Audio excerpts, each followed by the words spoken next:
복되신 하나님 아버지 감사합니다. 우리에게 말씀을 주시오매 우리가 삶과 또 나아가는 신앙의 길의 표준을 우리가 받습니다. 말씀을 통하여 예수 그리스도에 관한 귀한 복음들을 다 기록하여 읽게 하셨사오니 우리가 이것을 통하여 그리스도의 사랑과 하나님께서 그리스도 보내신 일, 성령께서 도우시는 일들, 이 모든 것들은 비밀한 일들을 알기를 원합니다. 필요한 내용들을 잘 이 시간에 일깨워 주셔서 저희가 1시간 반 진행되는 동안에 복된 시간, 영적으로 부유해지고 하늘의 양식을 먹는 귀한 시간 되도록 이끌어 주시옵소서. 감사하고 예수님 이름으로 기도합니다.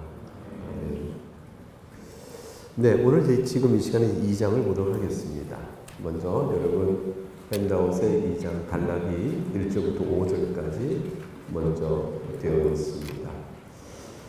성경 말씀 2장 1절부터 5절까지를 한번 함께 읽겠습니다. 시작.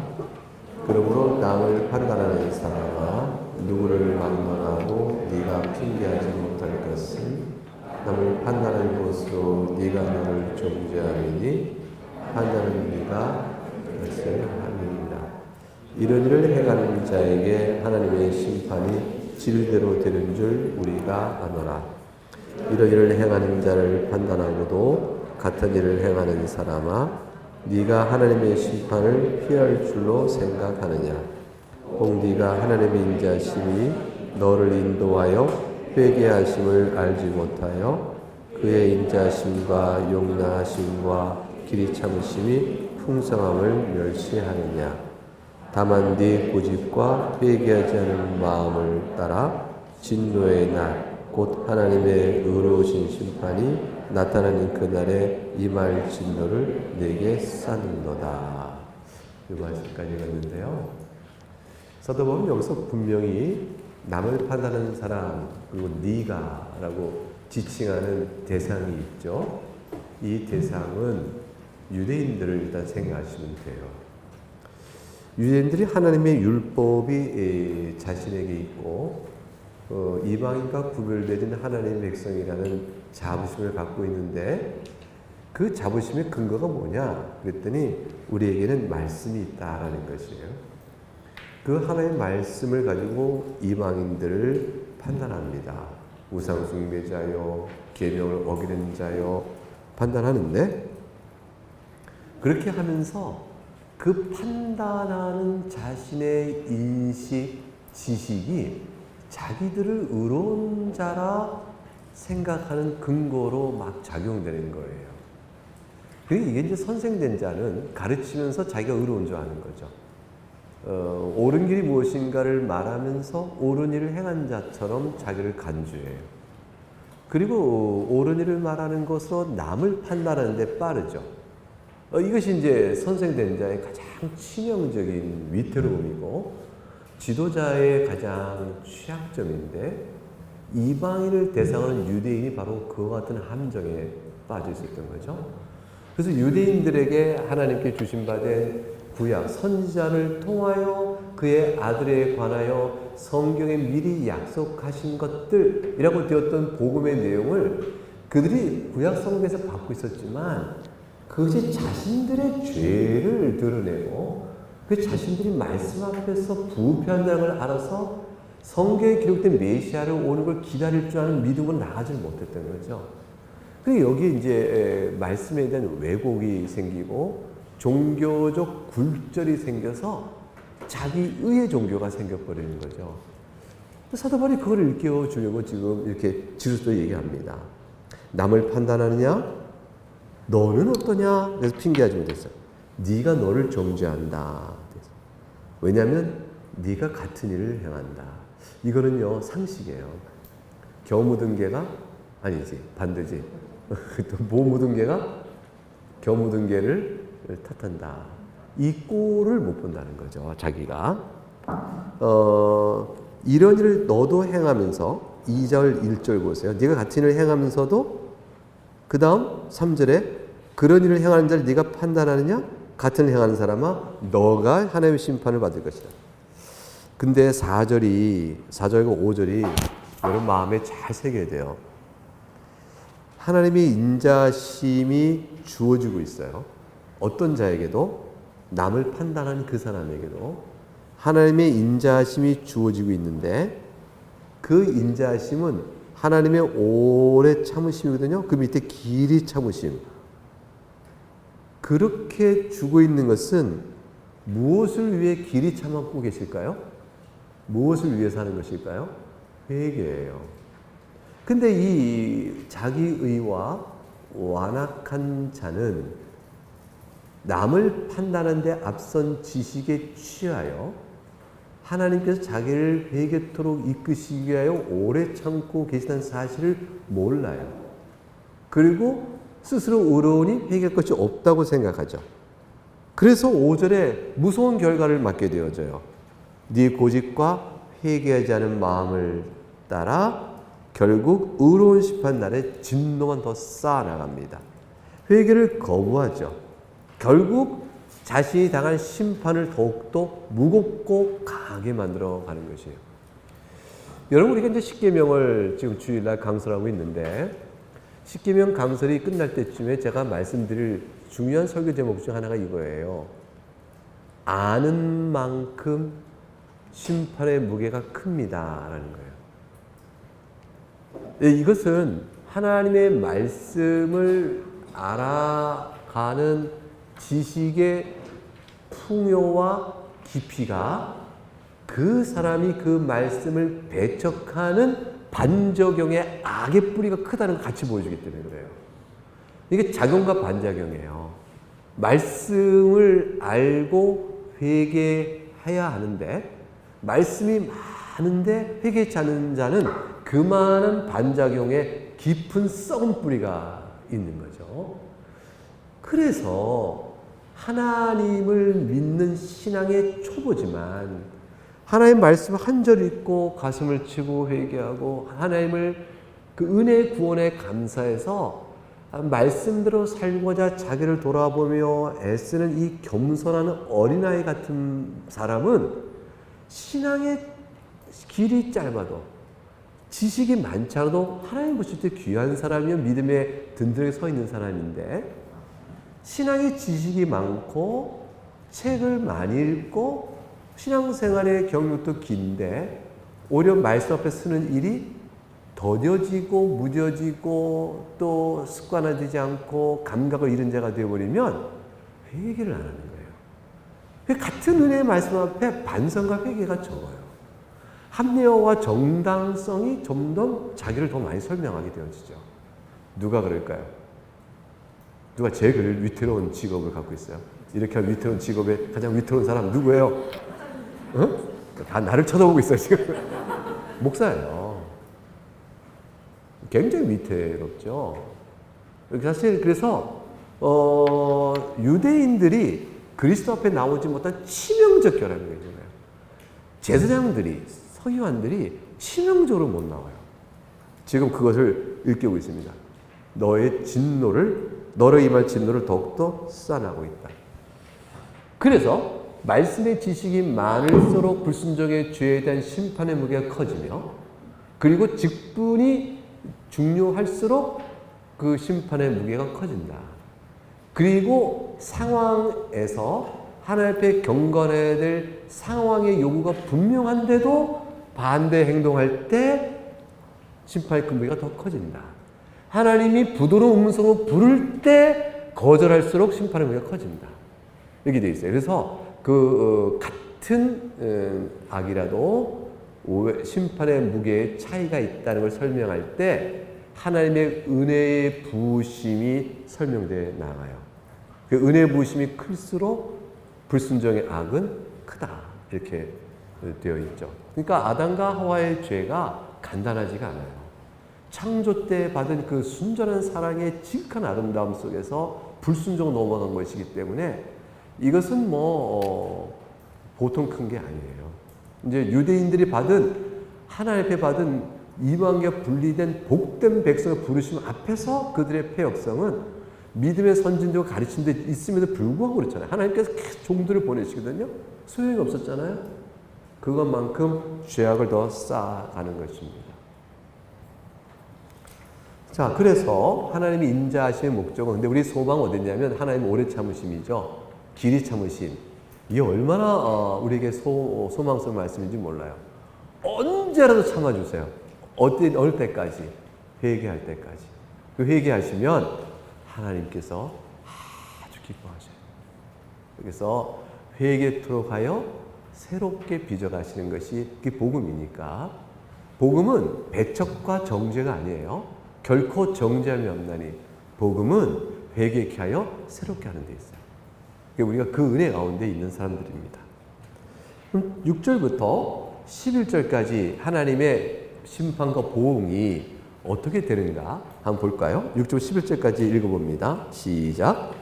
하나님께서 각 사람에게 그 행한 대로 보응하시되 참고 선을 행하여 영광과 존귀와 썩지 아니함을 구하는 자에게는 영생으로 하시고 오직 당을 지어 진리를 따르지 아니하고 불의를 따르는 자에게는 진노와 분노로 하시리라.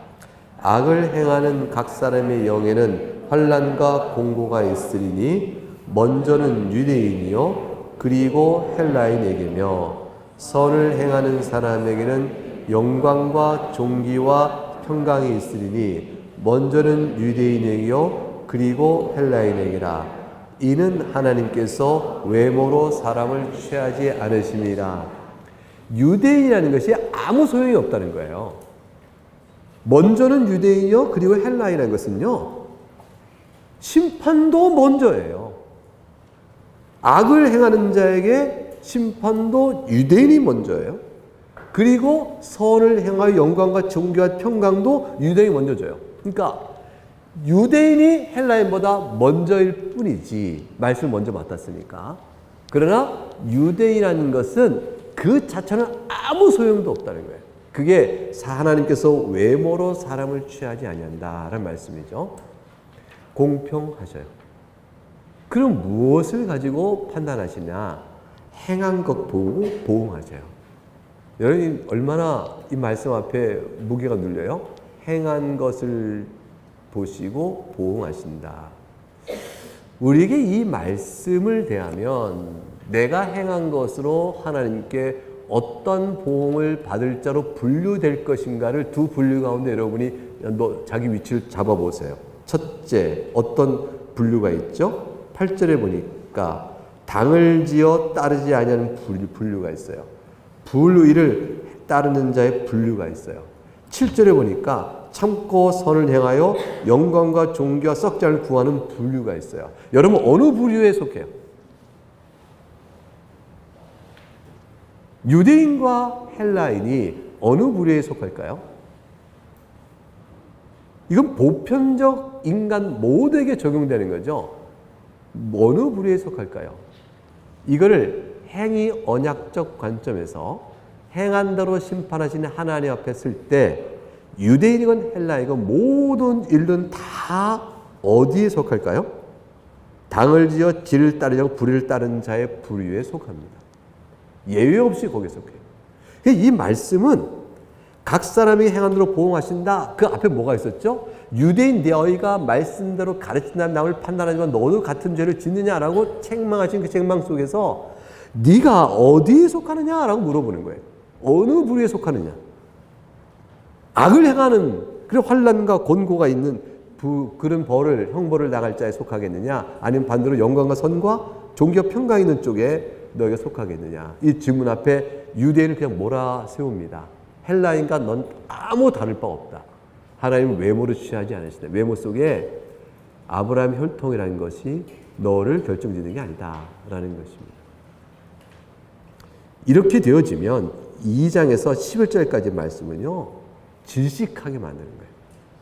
이 말씀을 묵상해 볼수록 우리는 하나님 저는 그러면 어느 부류에 속할까요? 지금 앞에 어느 부류에 속할까요? 우리는 불의한 자에 속하는구나. 이거를 피할 수 없는 결론을 갖게 되죠. 12절부터 그럼 유대인들은 그래도 좀 다르지 않을까요? 이방인들은 율법이 없잖아요. 근데 뭐가 어떨까요? 라고 물어볼 수 있겠죠? 자, 그럼 12절부터 16절까지를 한번 읽어보겠습니다. 같이 시작. 무릇 율법 없이 범죄한 자는 또한 율법 없이 망하고 무릇 율법이 있고 범죄한 자는 율법으로 말미암아 심판을 받으리라. 하나님 앞에서는 율법을 듣는 자가 의인이 아니요 오직 율법을 행하는 자야 의롭다 하심을 얻으리니 율법 없는 이방인이 본성으로 율법의 일을 행할 때에는 이 사람은 율법이 없어도 자기가 자기에게 율법이 되나니 이런 이들은 그 양심이 증거가 되어 그 생각들이 서로 혹은 변명하여 그 마음에 새긴 율법의 행위를 나타내느니라. 곧 나의 복음에 이른 바와 같이 하나님이 예수 그리스도로 말미암아 사람들의 은밀한 것을 심판할 그날이라 그랬습니다. 여러분, 율법이 없는 헬라인에게는 율법이 없는데 어떻게 정죄하실까요? 법 없이 정죄하는 것은 안 되잖아요. 그런데 하나님께서는 법을 갖고 계세요. 마음에 심겨진 법이에요. 너희 속에 나를 알마는 것은 이미 보임이라 말씀 나왔던 것처럼 사람에게 부인 못하는 이성과 도덕적 이성, 그러니까 지성적 이성이 있고 도덕적 이성이 있어요. 지성적 이성으로 우리의 모든 필요를 논리적으로 개발해 나가지만 찾아 나가지만 도덕적 이성은 양심이에요. 그 양심 때문에 우리 안에 마음에 새겨진 법이 있는데 마음에 새겨진 그 법을 성문화시켜서 주신 것이 계명이에요. 십계명이고 이것이 율법이에요. 그러니까 마음에 새겨진 율법과 하나님께서 글자로 주신 바 된 율법은 내용이 같아요. 그래 이방인이라고 예외할 수 없고 유대인은 더욱더 뚜렷한 거죠. 그래서 방금 읽었던 중에서 율법 없이 범죄한 자는 율법 없이 망한다 그랬어요.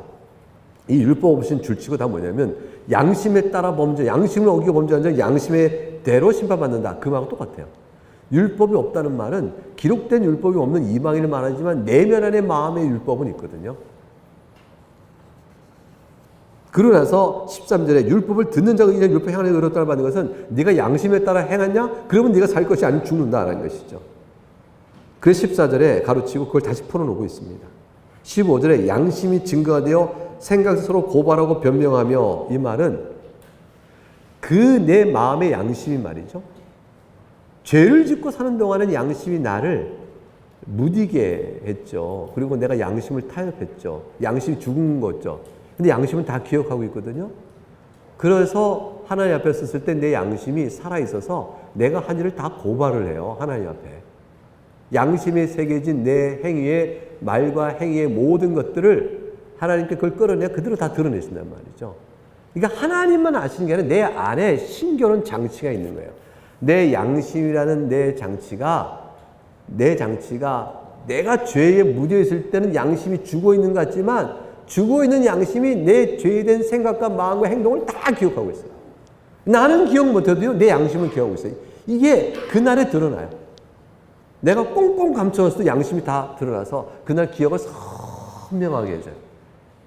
그래서 그 어떤 기능을 하냐면 하나님께서 들춰내 쫙 죄를 정죄하실 때 내가 한마디도 부인할 수 없게끔 내 양심이 나의 기억을 새롭게 다 해줘요. 다 새로요. 무섭죠? 내가 잊었던 죄악들, 그리고 마음에 나를 속였던 나의 변명과 타협, 내 양심이 그걸 다 하나님 정죄하실 때 내 양심이 다 그걸 다 새롭게 해줘요. 아무도 변명을 못합니다. 자기를 합리화 못하는 거예요. 그래서 바닥을 드러내게 돼 있어요. 그래서 16절 뭐라고 했냐면 은밀한 것을 심판하신다 했어요. 은밀한 것. 은밀한 걸 줄치면 이게 양심 속에 깊이 새겨진 것이에요. 그 양심이 내가 굳어져 있으므로 없어진 줄 알고 감춰놨던 것. 그것 다 드러내 심판하신 그날일 때 그 양심이 너를 정죄하리라. 것이죠.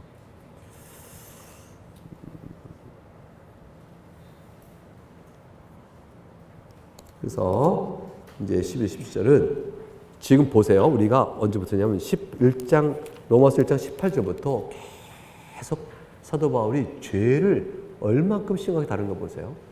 1장 18절에 하나님의 진노가 있었다. 불경건함과 불의한 자에게 주어진다. 그들은 핑계할 수 없다. 그들 죄가 뭔지 아느냐? 1장 끝까지 쫙 나열했어요. 그리고 2장 와서 네가 판단하냐? 너의 율법적 지식이 너를 의롭다 하게 하는 줄 알아? 그렇지 않다. 행함으로만 보응받는데 과연 너희가 제대로 했느냐? 라고 말하고 율법 없이 망한 자, 양심조차도 드러내고 있어요. 그러니까 이 세상은 결국 뭐죠? 보편 모든 인류 중에 아무도 두 부류 가운데 영광과 존귀와 평강을 얻을 자리에 들어갈 자는 없다라는 결론을 끌어내고 있는 거죠. 그러니 유대인들아, 착각하지 마라. 착각하지 마라. 예수 그리스도만이 생명이야. 지금 뭘 붙들고 있느냐? 착각하지 마라. 그게 17절부터 이어지는 겁니다. 17절부터 24절까지 읽어보겠습니다. 시작. 유대인아 불리는 네가 율법을 의지하며 하나님을 자랑하며 율법의 교훈을 받아 하나님의 뜻을 알고 지극히 선한 것을 분간하며 맹인의 길을 인도하는 자여 어둠에 있는 자의 빛이요 율법에 있는 지식과 진리의 모본을 가진 자로서 어리석은 자의 교사여 어린아이의 선생이라고 스스로 믿으니 그러면 다른 사람을 가르치는 네가 네 자신은 가르치지 아니하느냐? 도둑질하지 말라 선포하는 네가 도둑질하느냐? 간음하지 말라는 네가 간음하느냐? 우상을 가지게 여기는 네가 신전 물건을 도둑질하느냐? 율법을 자랑하는 네가 율법을 범함으로 하나님을 욕되게 하느냐? 기록된 바와 같이 하나님의 이름이 너희 때문에 이방인 중에서 모독을 받는도다. 아무 소용없다니까요. 유대인이라는 것이. 유대인의 자랑은 두 가지. 아니, 아브라함이 혈통을 타고났다. 하나님께 택하신 아브라함의 후손이다.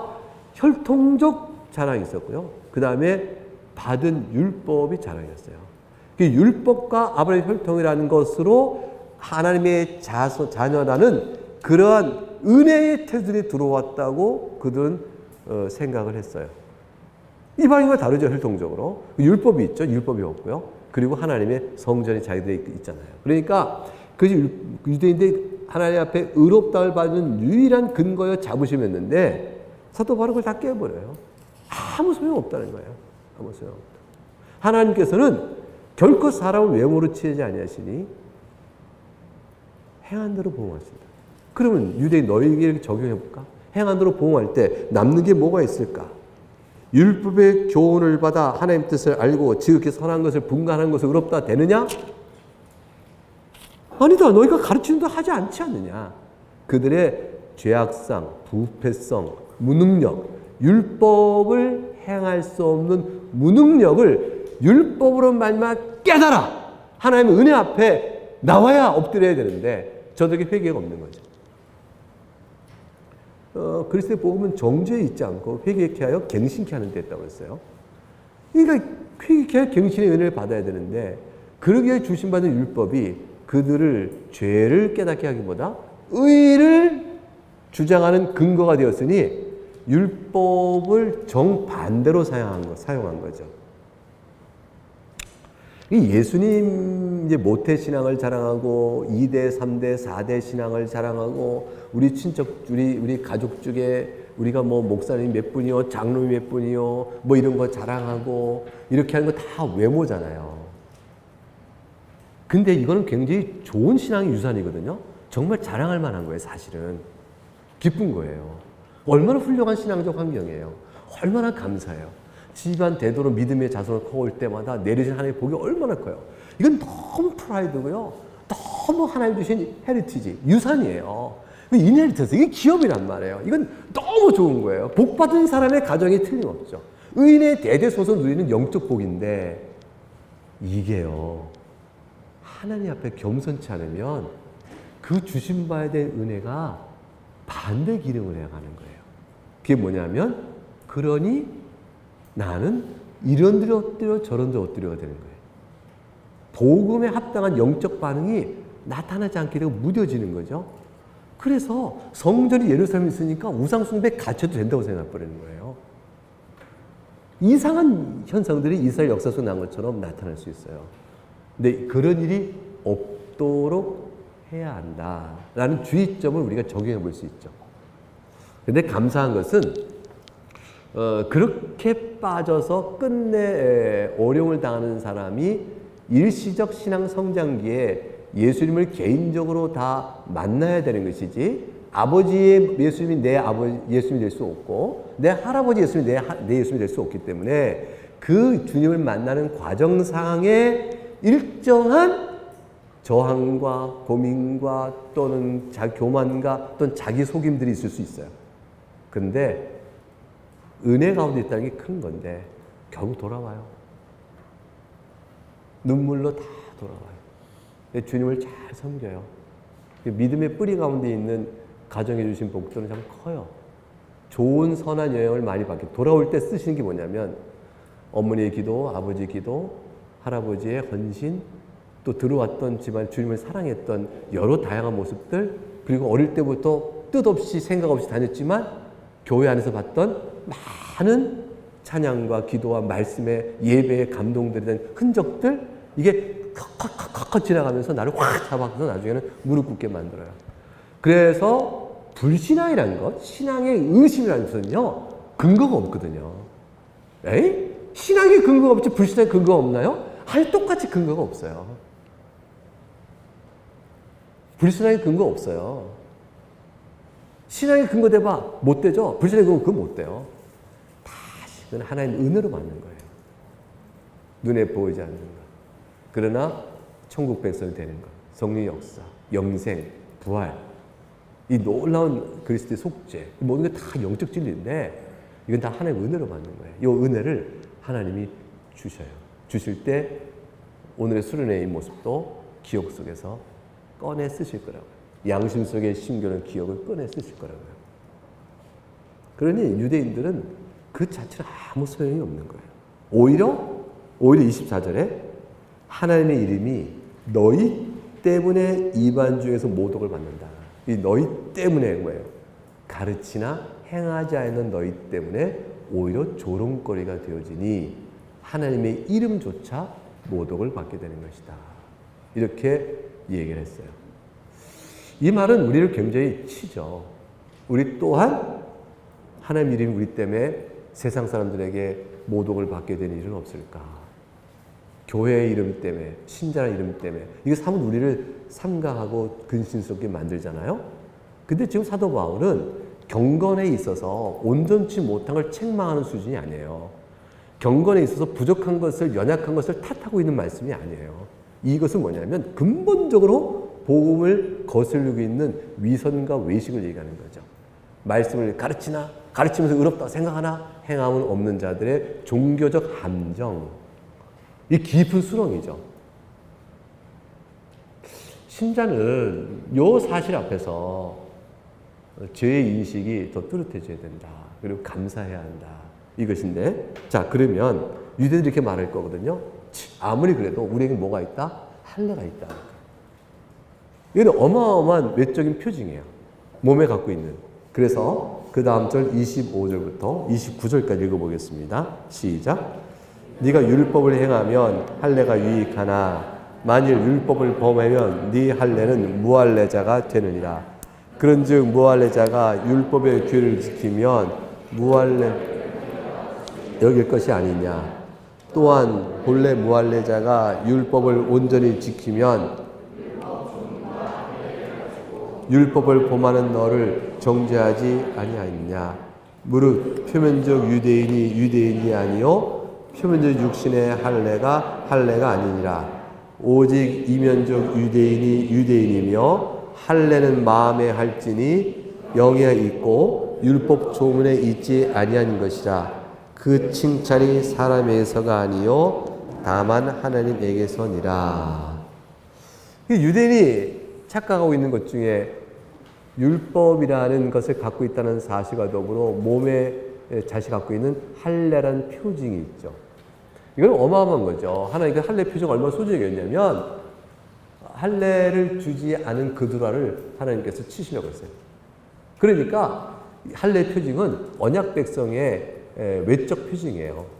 언약 백성의 외적 표징을 하나님 왜 주셨을까요? 왜 할례를 하라고 했을까요? 그 외적 표징을 통하여 마음의 할례를 하라는 거예요. 외적 표징을 통하여 마음을 할례하는 거였어요. 여러분, 우리가 세례를 받죠. 세례는 외적인 표징이에요. 하나님 은혜 주신 외적 수단인데, 은혜의 수단인 세례가 어떻게 은혜가 되죠? 그 세례라는 영적 의미를 깨달아 마음으로 받을 때 은혜가 되는 거예요. 내가 죄 씻음이 예수 그리스도의 믿음으로 약속의 말씀, 내 죄가 씻기는구나. 몸의 더러움이 물로 씻기서 씻기는 거야. 그래서 물로 씻기는 세례의 육적 경험과 외적 표징이 내 마음을 죄사함을 주는 하나님의 은혜 앞에 젖어야 은혜가 되는 거란 말이에요. 그러니까 세례를 주는 것을 나는 한 번 받지만 다른 사람 세례 받을 때마다 저 은혜를 내가 받았구나, 저 은혜를 내가 받았구나 하고 세례가 교회 안에서 공동체에 주어질 때 모든 공동체가 그 은혜가 젖는 거고, 성찬도 마찬가지입니다. 성찬은 우리가 뭐로 먹는다고 그랬죠? 입으로 먹어요? 믿음으로 먹어요? 믿음으로 먹는다고 그랬죠? 지난주에 우리 성찬, 지난주 했나? 지지난주 했나? 지난주, 그죠? 얘만 세월이 왔다 갔다. 성찬할 때 우리가 읽잖아요. 성찬을 받는 입으로 먹는 것이 아니라 믿음으로 먹는 것이요. 따라서 믿음으로 고백하여 성체에 담겨있는 영적 사실을 받아들일 때 내 영으로 그걸 먹는 것이라. 그래서 내 안에서 그리스도와 함께 하신 그걸 있는데, 그 만일 믿음이 없고 영적 사실을 모르면 성찬을 먹으면 은혜가 돼요, 안 돼요? 안 돼요. 아무것도 아니에요. 오히려 죄가 돼요. 그래서 분별하고 먹으라는 것은 성찬의 의미가 뭔지 알고 먹으라니까 세례받고 신자인 사람에게 주려고 교회가 정한 거예요. 어린아이도 주고 싶어요. 그렇지만 분별의 때가 되고 이게 뭔지 알고 먹어야 되니까 신앙 지식이 있을 때까지 일단은 미루는 거죠. 그래서 안 주는 것 뿐이에요. 그러니까 외적 수단은 내면 안에 있어요. 근데 할례가 그거 같거든요. 할례가 세례와 같은 거예요. 구약 할례가 신약의 세례와 같은 것인데, 그 할례를 받은 내면적 영적 의미를 모르면 껍데기죠. 근데 유대인들이 그걸 자랑했어요. 율법 가진 것을 자랑했고, 그걸 남을 판단하고, 할례 받은 외적 표징을 자랑했어요. 그러니까 할례를 받는 육적이 몸에 할례 받는 건 좋은 일이에요, 나쁜 일이에요? 너무너무 좋은 일이에요. 너무나 귀한 일이죠. 은혜를 받는 그다음 구약 안에서 중요한 수단이었으니까. 그 할례 받는 유대인을 찾는 것은 너무너무 감사한 일이에요. 근데 그 감사한 일이 껍데기로만 남으면 아무 소용이 없죠. 오히려 그걸 붙들고 자기 의를 자랑하며 율법에 주신받은 참된 의미인 죄의 깨달음을 못 갖는다면 아무 소용이 없죠. 그러니까 할례와 율법이 처부 엮이는 거예요. 그 자체는 엮이는 게 없어요. 마음이 부패하고 왜곡되니까 그것을 잘못 사용하게 되는 거죠. 그러니까 선한 은혜를 저들이 악으로 사용하게 된 거죠. 그러면 어떻게 할 방법이 없어요. 어떻게 하면 좋아요? 소용이 없죠. 그게 표면적 유대인이 아니라 이면적 유대인이라 그랬어요. 할례는 마음의 할지를 사도 바울이 이제 비로소 얘기했나요? 아니에요. 신명기에서 모세가 이미 할례는 마음의 할지니라고 이미 말했어요. 지금 복음서에 주고 있는 모든, 또 사도들의 모든 가르침은요, 구약 성경에서 다 끌어오는 것들이에요. 그러니까 구약 시대에는 이 교훈이 없었다, 그래서 그들이 몰랐다 하면 절대로 안 돼요.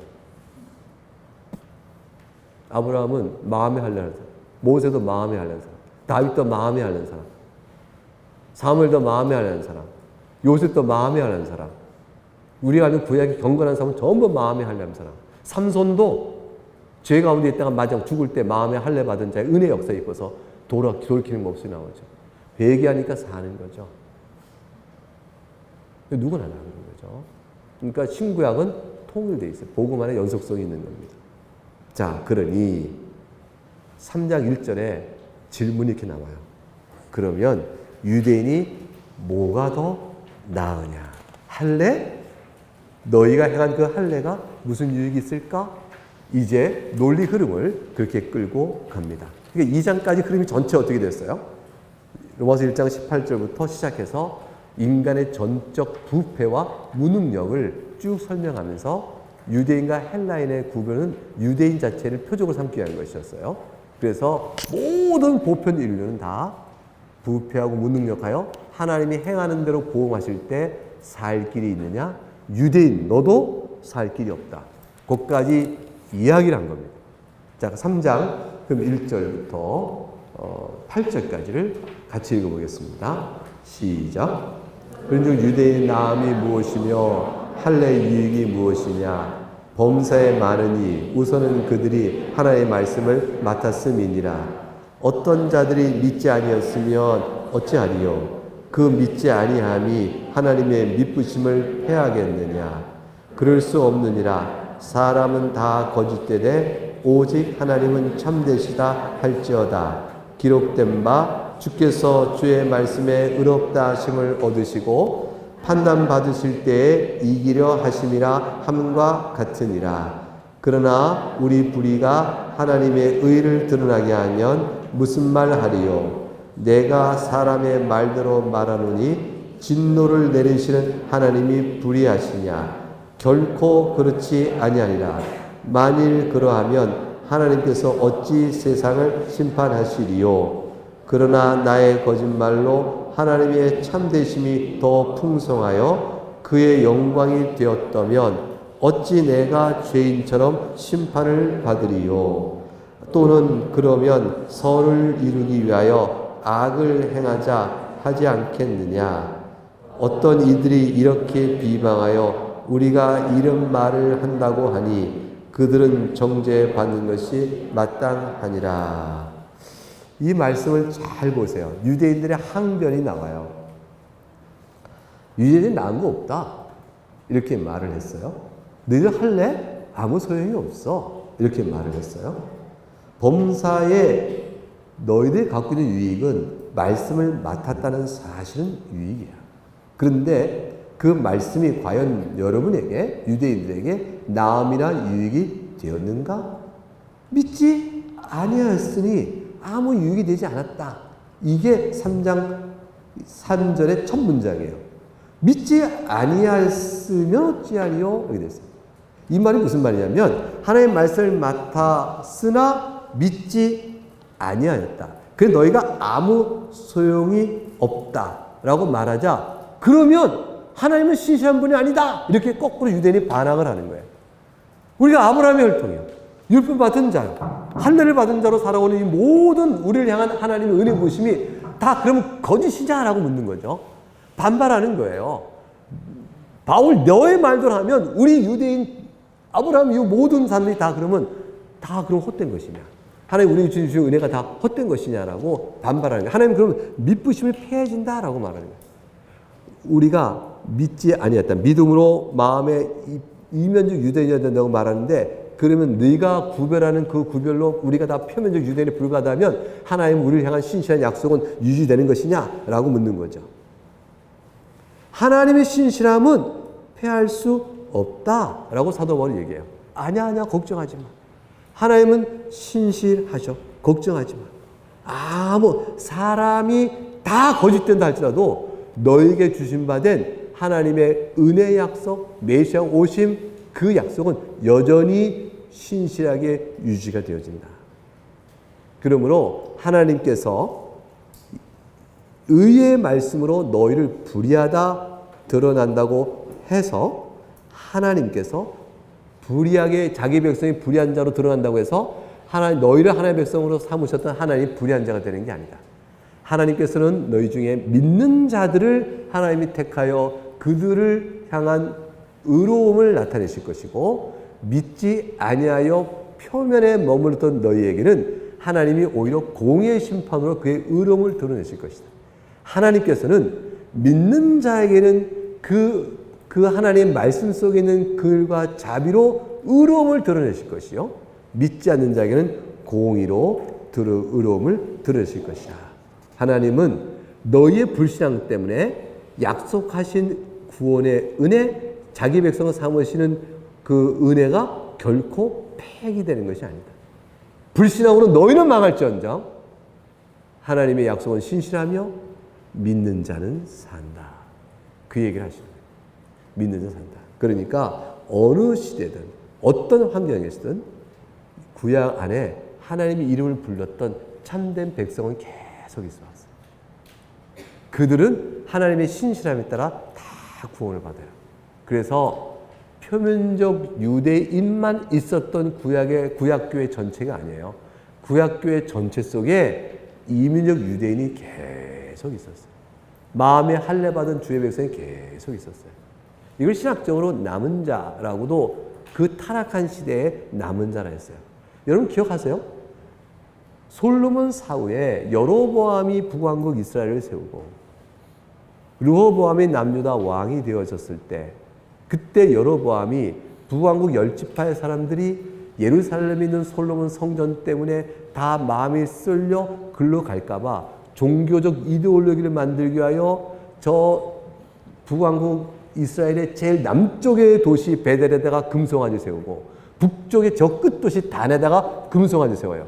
그러니까 북한 땅에 저 꼭대기 중강진과 신의주 뭐 그런 데다 금송아지 세우고 밑에 개성에다 세우고 똑같은 거예요. 북왕국에. 그러니까 그렇게 묶어놓고 이것이 여호와니 역을 섬기라고 종교 이데올로기 하나 만들어요. 그때에 피난 행렬이 막 남쪽으로 가요. 10지파 가운데서 경건하여 여호와를 섬기는 자들이 피난으로 오게 됩니다. 하나님의 백성들이 하는 거죠. 그 피난에 참여하지 않고 10지파에 남아있는 자들 가운데 슬픔으로 여전히 주를 찾는 자들이 있었죠. 근데 마지막에 어떻게 돼요? 저희 10지파 다 망하잖아요. 그러니까 지금 하나님의 신실하심은 그 북왕국 10지파 안에서도 여전히 유지됐고 선지자를 끝까지 보내셨고요. 그리고 이어져 왔어요. 그러니까 하나님의 믿지 않는 너희들이 불의를 말미암아 하나님의 행함만으로 보응을 받는다고 하여 하나님의 신실함을 피하지 것이 아니다. 7절에 왜곡된 논리를 제공합니다. 그럼 내가 거짓말하고 불의했으니 하나님은 더 내 거짓말로 참되시 등장하고 더 드러나고, 내가 불의를 행했으니 하나님의 공의 심판이 더 드러난다면 결국 나는 하나님의 선하심과 진실되심과 공의의 영광을 드러내는데 내가 기여를 한 게 되네. 이런 엉터리 같은 얘기를 한단 말이에요. 너희의 죄된 것으로 인하여 하나님이 무슨 득을 보는 것처럼 그런 일이 성립이 안 된다는 것을 말하고 있어요. 그래서 선을 위하여 악을 행하고자 하지 않겠느냐. 틀렸다. 하나님은 늘 신실하시고 너희의 악한 데에 드러나는 것이 아니다. 너희는 너희의 악대로 심판받을 것이라고 결론을 짓습니다. 그럼 이제 유대인들은 더 이상 할 말이 없어요. 이제 보편 인류로 넘어갑니다. 유대인을 포함하여 헬라인께 담은 모든 인류에게 적용되는 죄의 문제를 다루기 시작해요. 이제 유대인과의 변증은 끝났습니다. 이제 3장 9절부터 20절까지 읽어보겠습니다. 3장 9절부터 20절까지 읽어보죠.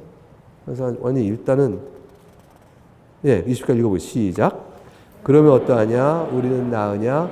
결코 아니라 유대인이나 헬라이나 다 죄 아래 있다고 우리가 이미 선언하였느니라. 기록된 바 의인은 없나니 하나도 없으며 깨닫는 자도 없고 하나님을 찾는 자도 없고 다 치우쳐 무익하게 되고 선을 행하는 자 없나니 하나도 없도다. 그들의 목구멍은 열린 무덤이요 그 혀로는 술사의 독이 있고 그 입에는 저주와 악독이 가득하고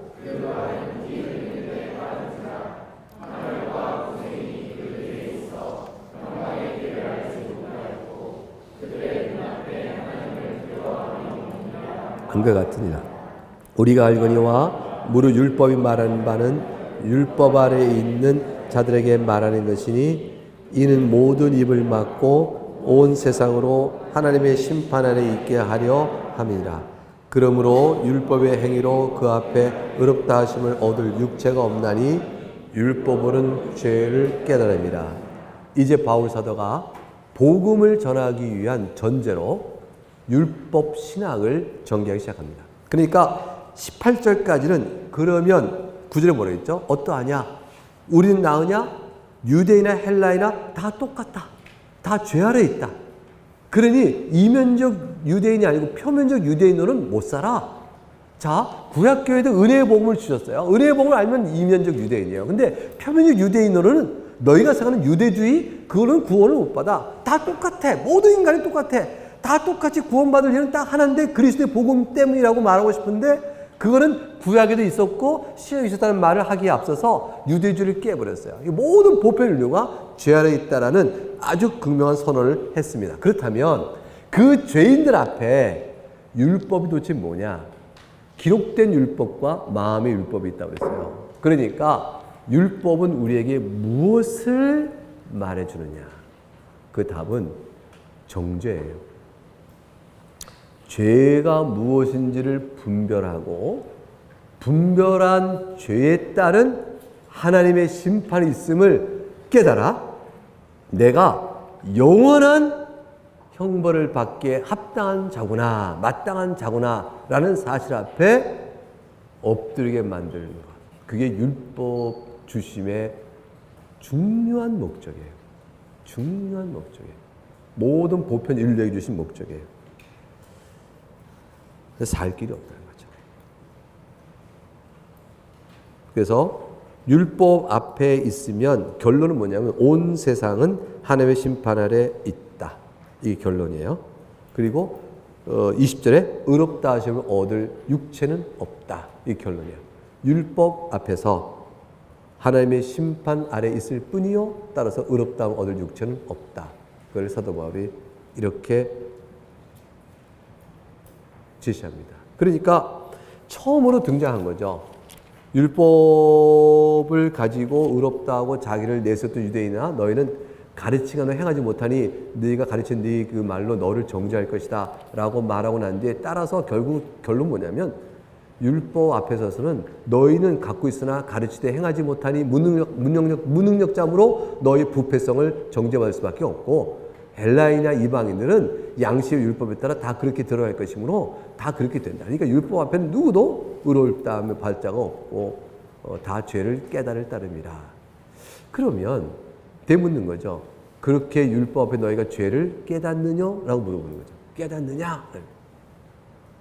여러분 십계명을 읽다 보면 죄가 깨닫느냐? 물으신 질문 앞에서 사실 괴롭고 무겁죠. 죄를 깨닫게 하는 것은 너무 힘든 일이에요. 근데 그 죄를 깨닫는 것으로만 끝나면 어떻게 살아요? 근데 21절부터 소망의 메시지가 26절까지 쭉 이어집니다. 같이 읽어봅니다. 시작. 이제는 율법 외에 하나님의 한 의가 나타났으니 율법과 선지자들에게 증거를 받은 것이다. 곧 예수 그리스도를 믿음으로 말미암아 모든 믿는 자에게 미치는 하나님의 의인이 차별이 없느니라. 모든 사람이 죄를 범하였음에 하나님의 영광에 이르지 못하더니 그리스도 예수 안에 있는 속량으로 말미암아 하나님의 은혜로 값없이 의롭다 하심을 얻은 자 되었느니라. 이 예수를 하나님이 그의 피로써 믿음으로 말미암는 화목제물로 세우셨으니 이는 하나님께서 길이 참으신 중에 전에 지은 죄를 간과하심으로 자기의 의롭다 하심을 나타내려 하심이니 곧 이때에 자기의 의로우심을 나타내사 자기도 의로우시며 또한 예수 믿는 자를 의롭다 하려 하심이라. 이 말씀은요 너무 아름다운 말씀인데 해석도 너무 쉬운 것 같은데 또 쉽지 않은 것도 있고 그러한 로마서의 노른자 중에 한 부분이에요. 우선 율법 외에 하나님의 한 의가 나타났다고 했어요. 하나님의 의라고 기억하세요. 자, 키워드 계속. 키워드 다 지나가 버렸네. 키워드 짚어줘야 되는데. 키워드 어떡하지? 네, 지금부터 키워드. 자, 키워드 하나님의 한 의, 율법, 하나님의 의 동원해 주시네요. 근데 율법과 선지자의 증거? 이거 어디서 봤죠? 율법과 선지자의 증거? 아까 로마서 1장 2절을 보세요. 로마서 1장 2절. 이 복음은 하나님이 선지자를 통하여 그의 아들에 관해 성경에 미리 약속하신 것이다. 그러니까 선지자들과 율법과 선지자의 증거를 받은 것이라 그 증거받은 그것이 바로 뭘까요? 하나님의 아들에 관해 약속한 거잖아요. 근데 하나님의 아들에 관한 것이 약속인데 21절 뭐라고요? 하나님의 의라고 돼 있죠.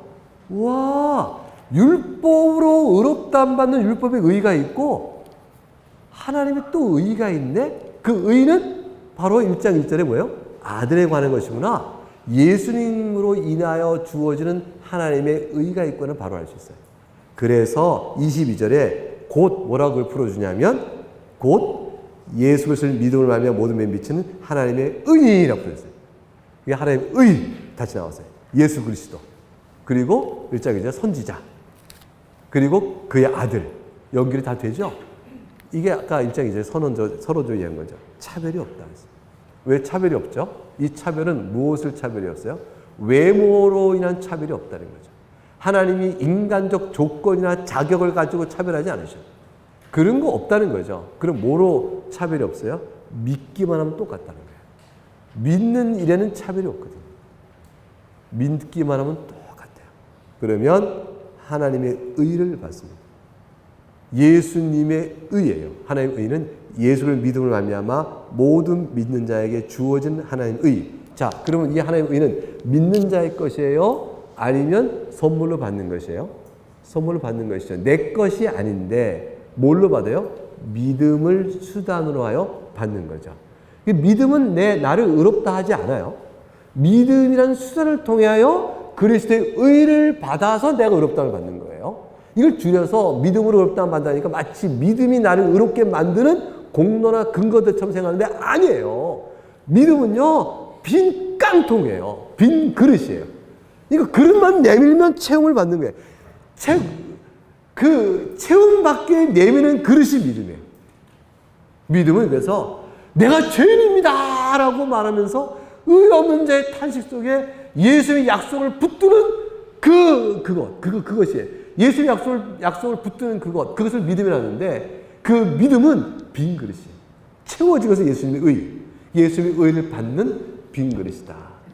예수님의 의를 받는 빈 그릇은 예수님의 의가 뭔지를 알아야 되며 그를 기뻐해야 되며 그 양식, 그릇에 채워지는 양식인 그리스도의 의만이 나의 살 길인 줄 알고 그걸 의지해야 돼요. 그 그릇이, 그렇게 되면 그릇이 형성되는 거예요. 내가 담고자 하는 그 그리스도의 복음, 그리스도의 의, 그것을 내가 알고 기뻐하고 그것을 내가 담아낼 거예요. 담고 싶어요. 이렇게 내미는 그게 바로 그릇의 형태를 이루어요. 그게 바로 믿음이에요. 믿음은 그래서 복음을 알고 기뻐하고 의지한다고 되어 있어요. 그래서 그것을 믿음이라는 그릇의 형태를 만들고 주님 앞에 내밀면 주님이 그 그릇에 가득 채워진 게 예수님의 의예요. 하나님의 의. 차별 없이 주어져요. 그러니까 두 가지 의가 있구나. 율법을 행함으로 얻는 의가 있구나. 그 다음에 율법 앞에 전적으로 죄를 깨달으며 무능력한 자가 예수를 믿으면 그로 인해서 예수님께 받는 의가 있구나. 이가 두 가지가 있다고 얘기했어요. 이 의가 유대인에게는 생각도 못하는 거였어요. 상상도 못하는 거였어요. 율법의 의만을 생각했던 거죠. 근데 이게 말이에요. 그래도 행함으로 의롭다함이 있어야 되지 라는 생각에 한번 빠지면 절대로 은혜로 받는 그리스도의 의에 대한 개념으로 못 넘어오는데 오래 걸려요. 그게 완전히 깨져야 되거든요. 그래도 뭐 좀 행해야 되지 않을까? 그래도 이 정도는 해야지. 라는 어떤 의의, 하나님 앞에 의롭다를 받는 근거를, 자기의 순종과 착한 행실에 자꾸 걸려고 하는, 조금이라도 걸려고 하는 요 의지가 또 이 생각을 놓치지 않는 사람은 끝까지 전적인 은혜 앞에 엎드리지 못해요. 근데 이게 인간이에요. 그래서 값싼 은혜를 자랑하면서 방탕하게 사는 것도 인간의 죄악성이지만 참 문제가 많죠. 근데 은혜를 자랑한다면서 자기의 의를 걸고 있는 것, 이것도 문제예요. 교회는 두 가지 문제가 계속 존재해 왔어요. 지금까지도 계속 그게 존재해 와요. 그래서 교회 안에서 복음을 가르쳐 간다는 것이 이것도 아니요, 이것도 아닌 걸 계속 말해야 되는 그런 중심성이 필요해요. 균형 잡힌 중심성이. 자, 어떻게 사도 바울이 이걸 찾아가 줄까요? 로마서는 이 중심성을 계속 열어주고 있거든요. 우리가 성경을 통해서 그 중심성을 찾아가야 되니까 어떻게 그걸 풀어줄까? 우리 계속 공부하면서 읽어갈 것입니다. 그래서 그러면 23절에 모든 사람 다 죄를 범하지 않았느냐? 죄를 범했다는 사실의 인식이 율법을 통해서 오는 거죠. 죄를 범한 것은 사실이에요. 근데 이 사실에 관한 인식은 율법을 통해서 와요. 그리고 이 죄를 범한 것에 대한 심판도 율법을 통해서 근거로 주어져요. 근데 율법을 모르면 죄를 범했고도 죄인이 아닌 줄 알아요. 이방인들이 그랬어요. 양심이 무디면 죄를 범고 죄가 아닌 줄 알아요. 그렇게 살아요. 유대인들 율법을 가지고도 자기들 죄인이 아닌 줄 알았어요. 이거 그렇게 헛된 일을 한 거죠. 제사 지내고 그냥 끝. 형식적 제사로 끝. 형식 율법 끝. 내면 안 받죠. 그러니까 이런 자는 다 하나님의 영광에 이르지 못하더니 그러면 어떻게 율법의 의가 아니면서도 어떻게 하나님의 의, 그리스도의 의가 우리가 줄 수 있는 겁니까? 그리스도의 의를 설명해요. 그것은 뭐냐면 예수님이 속량하셨기 때문에 그래. 이 속량. 속량이라는 말은 뭐예요? 죄값을 치름이죠. 속량. 돈으로 값을 치러 죄를 속해 준 거예요. 그게 속량이에요. 죄값을 치르셨기 때문에 예수님 속량 동그라미 치면요. 예수하고 연결시키면 여기에 공로가 들어와요. 공로고 값이 주어져요. 그래서 예수님께서는 율법의 의를 이루지 못하여 받아야 될 정죄로 인한 형벌의 값을 치르셨다. 이게 속량이에요. 예수님은 값을 치르셨어요. 율법의 정죄로 인한 값을 치르셨다. 그 속량. 그래서 값을 치르셔야 돼요. 그리고 율법의 의를 이루셨어요. 그래서 하나님의 은혜로 우리는 은혜예요. 우리에게는 은혜예요. 예수님은 속량. 예수님은 값을 치르시고 우리는 은혜로 받아요. 그래서 값없이 왜냐하면 은혜니까 의롭다 하심을 얻은 자가 되었다. 얻은 자예요. 의롭다함을 받을 만큼 행한 자가 되었다가 아니고 얻은 자예요. 그 얻는 것에 대한 방식은 뭐죠? 믿음이에요. 믿음이라는 수단을 통하여 의롭다 하심을 얻는 거예요. 얻은 내용이 뭐냐? 왜 뭘 얻었기에 의롭다 하시죠? 의로우니까. 얻은 게 의니까. 얻은 게 의니까 의롭다 하시는 거예요. 그 의가 누구의 의예요? 하나님의 의라니까. 그리스도로 말미암아 주어진 하나님의 의, 곧 그리스도의 의예요. 그리스도로 말미암는 하나님의 의를 그리스도의 의라고 그래요. 예수 그리스도의 의를 내가 얻는 거예요. 얻으니까 나를 하나님께서 의롭다 이렇게 되는 거예요. 네가 벌 받을 게 없구나. 형벌 받을 게 없어. 넌 다 속량 받았네. 그리고 그리스도의 의가 주어지니 넌 의로운 자야. 이렇게 인정을 받는 거죠. 여러분 이게 우리예요. 믿지 못하시면 안 돼요. 믿기 어렵다는 건 알아요. 믿을 수가 없어요. 정말 나 같은 자가 의롭다를 받는다고? 정말이야? 이럴 수 있을까? 이거 뭐 안 믿으면요, 둘 중 하나예요. 율법대로 심판 받으셔요. 그날에 하나님 앞에 서서 여러분의 양심의 율법과 하나님의 계명에 아는 대로 율법이 여러분을 정죄하도록 여러분의 운명을 맡기세요. 그러면 영원한 심판과 형벌밖에 없죠. 마귀와 똑같이 유황불에 타는 불못에 던지는 것밖에 없어요. 그 끔찍한 그 결과를 그래서 건지고 받는 거예요. 하나님 영광 안에 들어가요. 여러분 전혀 달라요. 하나님 영광에 들어간다는 건요. 밝고 빛나는 것이. 죄가 없는 것이. 그 속에서 하나님 영광 앞에 살아가는 그 교통에 들어가는 그 은혜를, 그거를 은혜로 받아. 완전히 죄사함 받고. 그래서 그 일을 도대체 예수님이 어떻게 속량하셨어요? 이제 속량의 은혜를 설명합니다. 믿기 어렵잖아요. 그래서 사도 바울이 논리를 전개해 나가요. 속량의 은혜를 우리가 26절까지 읽었죠? 맞죠? 속량을 이렇게 설명합니다. 예수님이 어떻게 죄값을 치러주셨냐면 그의 피로써, 피로하면 죽음이죠? 이건 제율법이야. 그러니까 죽음을 가리키는 피로써 그가 죽으심으로 믿음으로 말미암은 화목제물을 세우셨으니 하나님과 우리 사이에 원수된 것을 화목하게 만드는 제물로 예수님이 죽으셨어요. 근데 믿음으로 말미암은 화목제물이니 이 화목제를 접붙임 받는 것은 믿음으로 받는 것이에요.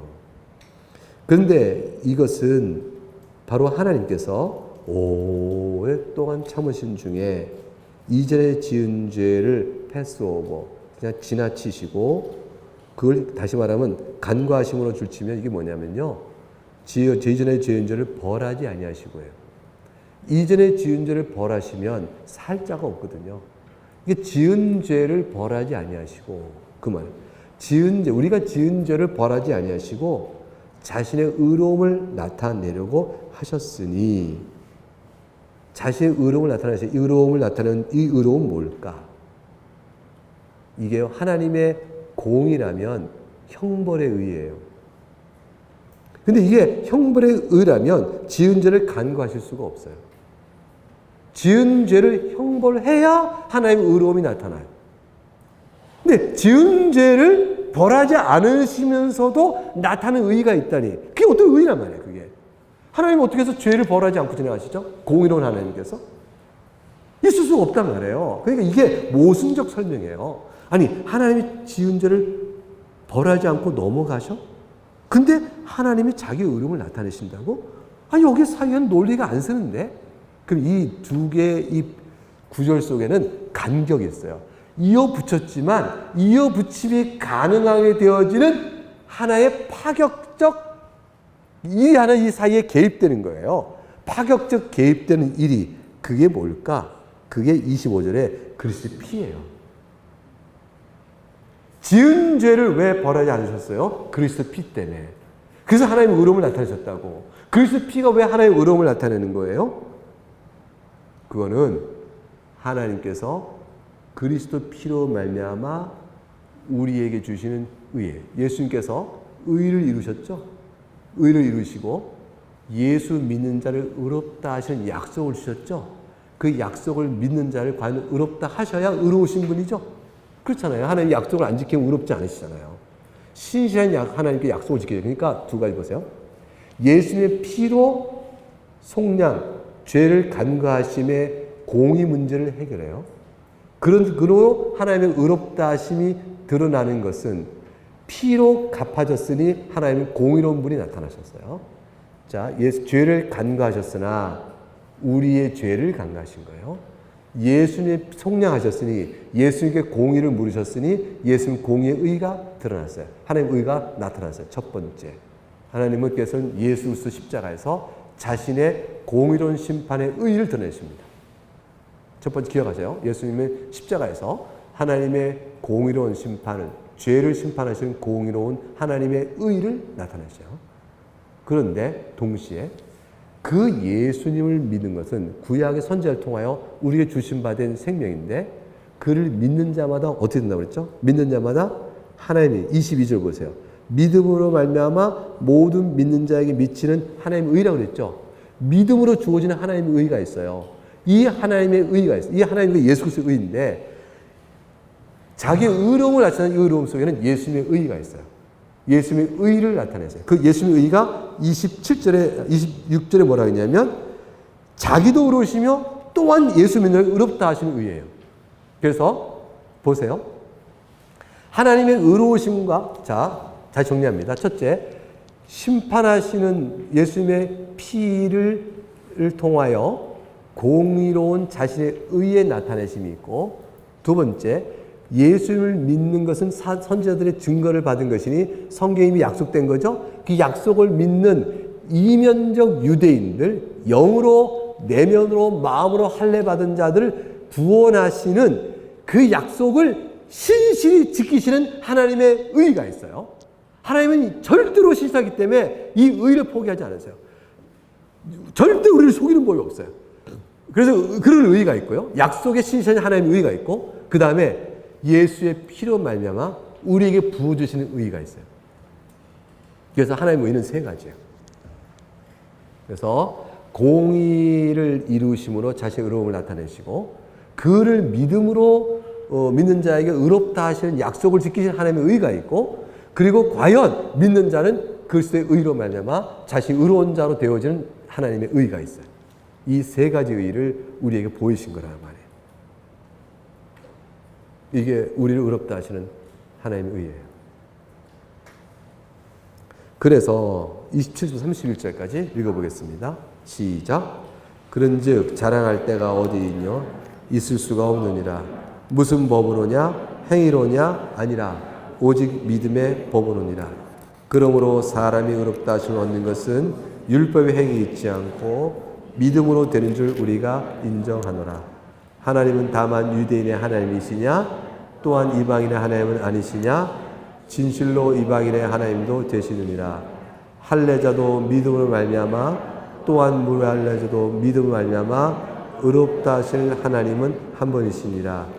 그런즉 우리가 믿음으로 말미암아 율법을 파기하느냐? 그럴 수 없느니라.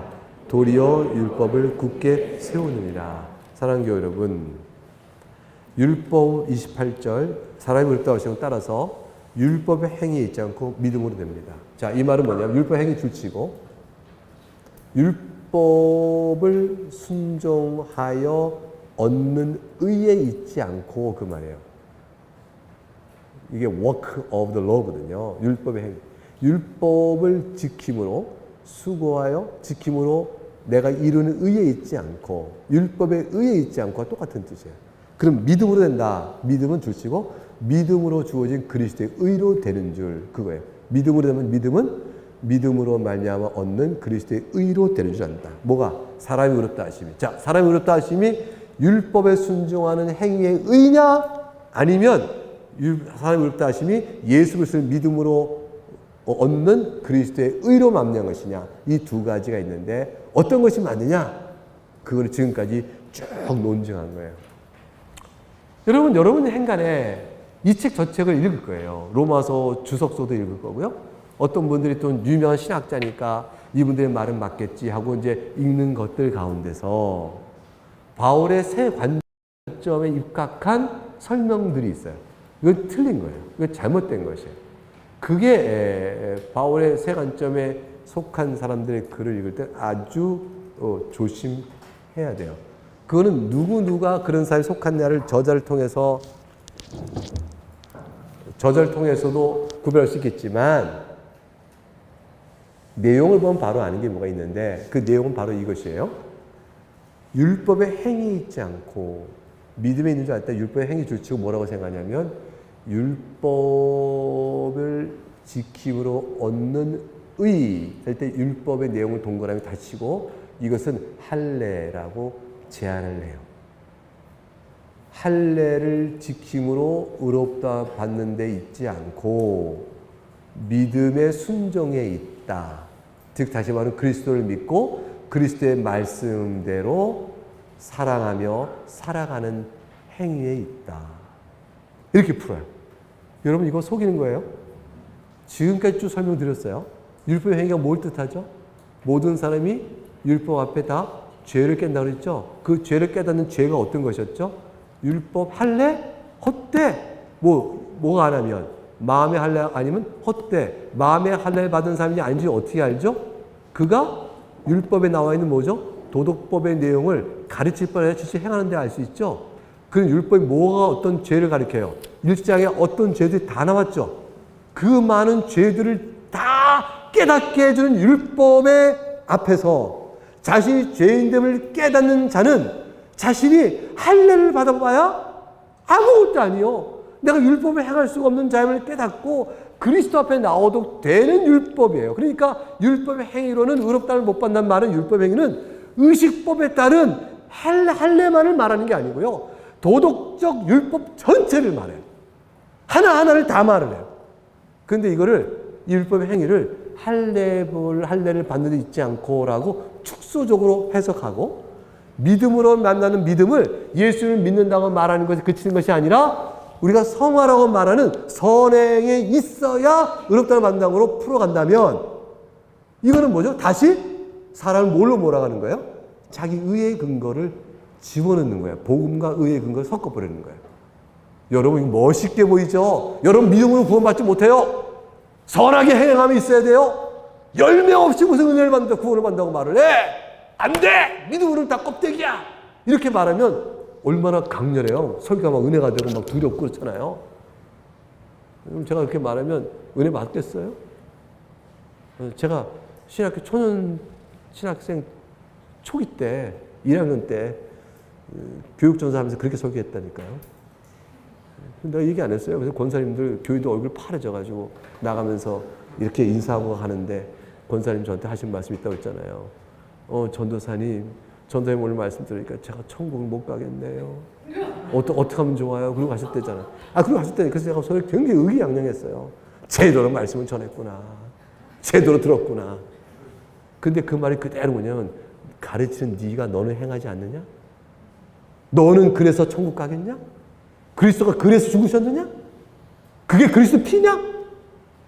이거를 그때 깜빡했어요. 그게 뭐냐면요. 믿음은 열매를 낳아요. 열매로 의롭다 받는 게 아니라 믿음으로 받는 것이에요. 믿음과 열매는 필연적이에요. 이거 그냥 넘어가서 이제 우리가 5장, 6장을 읽어가면서 설명 나갈 거예요. 그러니까 수련회가 좀 길어져야 될 것 같아요. 왜 어떻게 하면 좋아? 네. 뭐 교회에서도 읽으면 되지 뭐. 내년에 또 하도 되고. 그거는 바울의 세 관점이라면 어떤 세 관점이냐면 믿음의 순종은 믿음과 더불어 그리스도의 법인 열매 순종을 날 때 비로소 그래서 구원을 받는 것이다. 그 믿음으로 의롭다함과 의롭다함을 받은 자에게 나타나는 거룩한 열매인 성화를 혼돈하여 그를 뭉쳐서 하나로 묶어 결국 그렇게 얘기하는 거죠. 사랑하는 여러분, 믿음으로 의롭다함 받은 자는 반드시 열매를 맺습니다. 우리는 이렇게까지 얘기할 수 있는 거죠. 열매 없다면 네가 받는 믿음이 진실한 믿음이냐 말할 수 있죠. 그렇죠. 그래서 열매 없는 자는 결국 진실한 믿음이 아닐 터인즉 네가 믿음으로 의롭다함 받는다는 말씀을 듣고 난 믿어요 구원받아요 라고 말할 때 잠깐만 조심해. 너 정말로 믿는 거야? 이렇게 물어볼 수는 있어요. 점검하느라고. 그러나 기억하세요. 믿음으로 의롭다함 받는 거예요. 그리스도의 의로.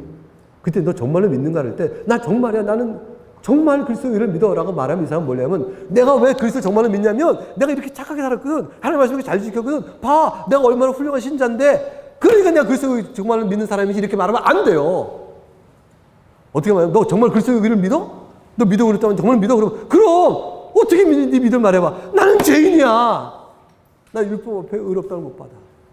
난 그리스도의 약속만 붙들어. 그럼 너 믿음이 정말이네? 이렇게 묻는 거예요. 여러분 믿음이 진실한 걸 뭘로 본다고요? 여러분이 죄인인 걸 인정하는 걸 통해 보는 거예요. 그 하나님의 약속을 붙드는 것을 보는 거예요. 네가 정말로 그리스도의 약속을 붙드는구나. 그러니까 너 정말로 예수 믿는구나. 이렇게 말하는 것이지. 내가 지금 이렇게 착하게 살았어. 내가 이렇게 헌신하고 봉사도 하고 내가 이렇게 그러니까 내가 그리스도를 믿는 거지. 아니에요. 그거는 믿는 것에 대한 증거일 수는 있지만 믿음 자체가 있다는 진실한 믿음 자체가 있다는 것에 대한 출발점은 아니에요. 토대도 아니에요. 그냥 뭘 같이 얘기하냐면 정말로 내가 죄인인 걸 믿어. 난 그래서 내 앞에 의의가 없어. 나는 살 길이 없다고. 나는 파산한 거지야. 예수님이 이 빈 깡통에 밥을 채우자 먹을 수 있는 사람이라고. 라고 손 내밀고 저 앞에 나가. 나 이럴 수밖에 없어. 천국을 내가 어떻게 받아.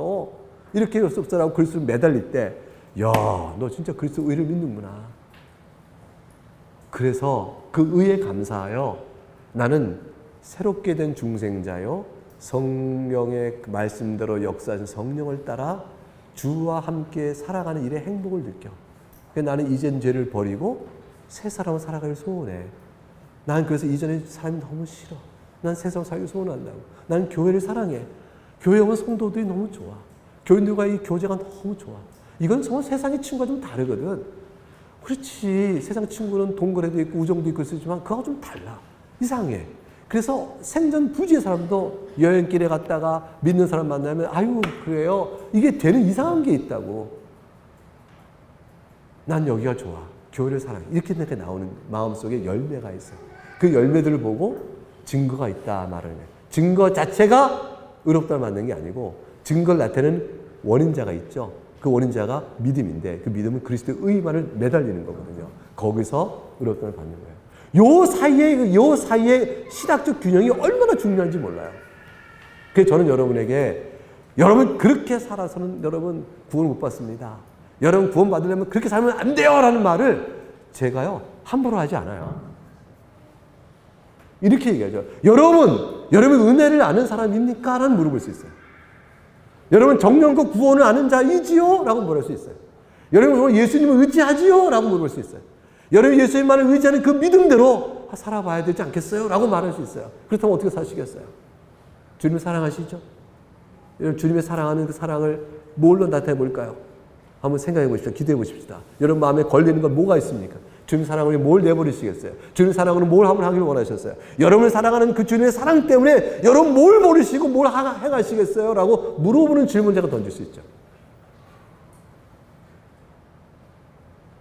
이거는요, 순서도 중요하고 원리가 중요해요. 우리는 은혜를 먼저 알고 주를 사랑하지, 주를 사랑해서 은혜를 아는 자가 아니에요. 여러분 우리가 사랑해서 주님의 은혜를 안다면요, 우리는 내가 주님을 사랑했으니 주님은 나를 사랑해야만 되지, 이렇게 돼요. 그건 정상적인 복음의 심리가 아니에요. 근데 약점이 있죠. 주님의 은혜로 용서받고 내가 그래서 하나님 앞에 사랑의 고백을 한다고 그럴 때는요, 자꾸 뭐는 까먹어요. 받은 것만 좋고 해야 될 신앙의 책임을 자꾸 잊어버리고 그 연약성으로 돌리고, 그리고 하나도 성장하지 않고 하나님과 동행해 살아가는 삶에 대한 표준성은 자꾸 놓쳐버려서 신앙이 전혀 자라지 않은 채 그냥 그대로 머물고는 어린아이와 같은 상태로 머물러 있어서 자기 성종대로 그대로 내빼보면서 교회 생활을 하면서 교회 안에 문제를 일으키는 경우가 많죠. 권사님이신데, 장로님인데, 목사님인데 성질을 그렇게 부리면 안 되잖아요. 목사가 막 성질 부려? 자기 자연적 성정이죠. 하나도 안 자라는 거예요, 신앙이. 복음 안에 다듬어지지 않은 거예요, 마음이. 왜 그럴까요? 은혜만을 내세우고 말씀 앞에 살아갈 자기 표준의 자기 점검 생활을 안 했으니까. 그게 훈련이에요. 그게 경건이에요. 그게 훈련이고 경건의 훈련이고 그 경건의 훈련으로 열매를 맺는 거예요. 그래서 자라간다는 거예요. 자라간다. 신앙은 자라가야 한다. 그 자라가는 것은 은혜의 각성이 깊은 대로 하나님의 말씀대로 표준 삼아 자기를 돌아보는 점검하면서의 하나님의 도우심을 의지하는 것, 성령의 도우심을 의지하는 것, 그럴 때 자라감이 있어요. 사람이 부드러워져요. 눈이 따뜻해져요. 마음도 사랑이 많아져요. 이해심이 깊어져요. 손가락질을 안 해요. 손가락이 자꾸 이렇게 후보하는 거죠. 전 설교하면 자꾸 이렇게 걱정해요. 여러분 손가락질 한다고 제가 자꾸 야단 맞는데 집에 가면 야단 되게 맞아요. 왜 당신 얼마나 오늘 손가락질 하는지 아느냐. 이렇게 해라. 이렇게. 우리가 말이죠. 이렇게 해야지. 우리가 이러지 말고 우리가 이렇게. 예. 손가락질하다. 이건 그냥 하는 제스처인데 손가락질 하는 것처럼 보일 수 있잖아요. 그죠? 오늘도 지금 벌써 여러분 이렇게 했잖아요. 그죠? 죄송해요. 이렇게 해야 돼. 이렇게. 장풍을 써야 되는데. 여러분, 그래서 한편으로 우리는 은혜를 높이고 찬송할 때 은혜 따라가야 되는 영적, 내면적, 이면적 역사가 안 나타나면 마음의 한라가 없게 되는 형태가 되어지는 거죠. 껍데기 은혜를 자랑하게 되는 거죠. 이거를 깨려고 교회가 개혁돼야 한다고 말하면서 교회 개혁을 외치는 사람들은 반대로 나가버리는 거예요. 은혜를 죽이고 사람의 삶을 내세우게 되는, 또 이렇게 편줄로 이렇게 뭐죠 이거? 시계추 왔다 갔다 하는 게 생기는 거죠. 그래서 로마서는 그 신앙 균형을 아름답게 잡아줘요. 아주 균형 있게. 이제 3장까지 읽고 있는데 제 마음에는 한 15분이나 10시까지 4장을 읽으면 좋겠다 하는 생각이 굴뚝 같은데 여러분의 믿음은 어떠합니까? 여러분의 그 믿음을, 성경을 사랑하는 믿음의 증거가 있나요? 그걸 어떻게 나타내 보이시죠? 지금 적용하면 4장까지만 읽자. 그죠? 근데 4장까지인데 이걸 길게 설명하라고 10시 넘기면 절대로 안 된다. 시간과 양을 정해서 조금만 더 할까요? 그래요. 근데 반대하는 분은 어떻게 할까요? 반대하는 분은 이 아름다운 의의 공동체를 빠져나가시는 거예요. 이건 협박이에요. 그죠? 이렇게 협박하면 이건 복음에 거슬리는 거죠. 절대로 안 되는 거죠. 그래서 너무 몸이 피곤하고 힘드시면 나가셔도 돼요. 나가셔도 돼요. 누가 나가는지 전 다 알아요. 안 볼 수가 있는 거 다 보이는데. 그러니까 줘라도 역을 sor자. 자, 그럼 조금만 4장 더 해보죠. 4장까지. 율법을 세운다고 31절. 이게 이제 설명이에요. 이 율법을 세운다는 말이 5장에서 나가고요. 6장 넘어가서 나와요. 그러니까 사실은 3장 31절에 도리어 율법을 세우니라 줄치고 6장으로 넘어가면 돼요. 주희야. 주지 어디 가니 너? 화장실 가는 거야? 아, 그래. 바로 돌아와야 돼? 돌아와?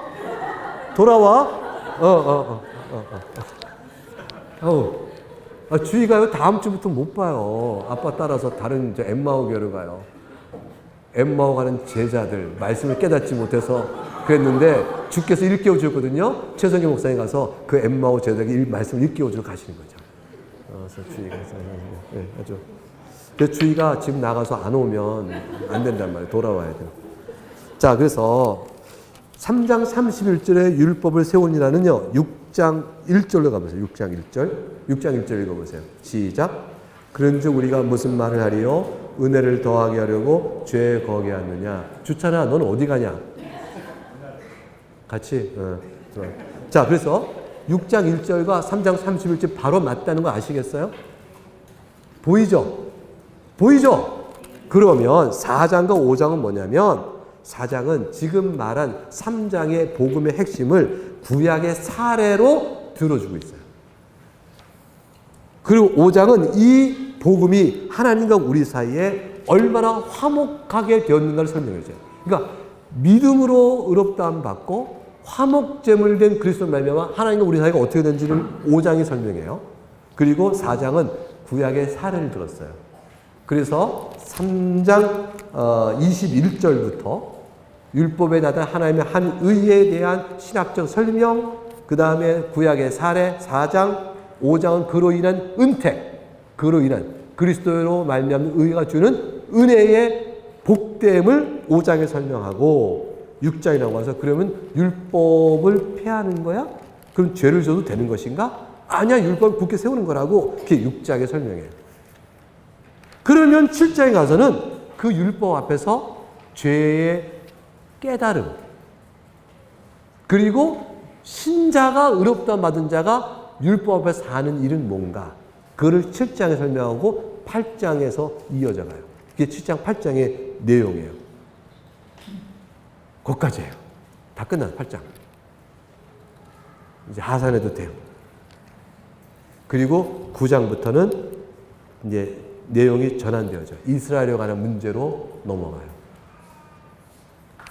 그러면 이제 그런 윤곽을 가지고, 이게 로마서가 이렇게 딱 이렇게 구조가 좀 잡혔죠.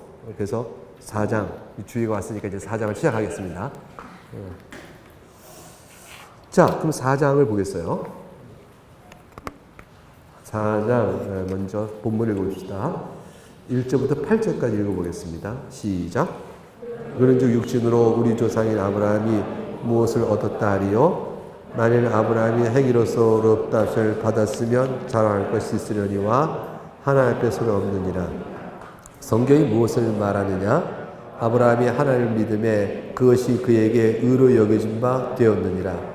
일하는 자에게는 그 삭시 은혜로 여겨지지 아니하고 보수로 여겨지거니와 이를 아니할지라도 경건하지 아니한 자를 의롭다 하신 이를 믿는 자에게는 그의 믿음을 의로 여기시나니 일한 것이 없이 하나님께로 의로 여기심 받는 사람의 복에 대하여 다윗이 말한 바 불법이 사함을 받고 죄가 가려짐을 받는 사람들은 복이 있고 주께서 그 죄를 인정하지 아니하실 사람은 복이 있다 함과 같으니라. 그랬습니다. 두 사람 예를 들었습니다. 하나는 아브라함입니다. 아브라함이 창세기 15장 6절에 하나님의 약속을 믿어요. 그러니 그가 의롭다함을 받습니다. 창세기 15장에 무슨 약속을 믿었죠? 넘어가 볼까요? 창세기 15장.